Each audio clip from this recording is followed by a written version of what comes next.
Hey everyone! In today's video, I'll show you how to activate your contactless debit or credit card using the Lloyds Banking mobile app. To begin, open your Lloyds mobile banking app. From the home screen, navigate to the card section. Here you'll find the option to navigate your contactless card.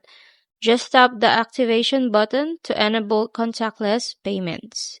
If your current debit or credit card supports contactless, you can use it to make payments go up to €100 without entering your PIN.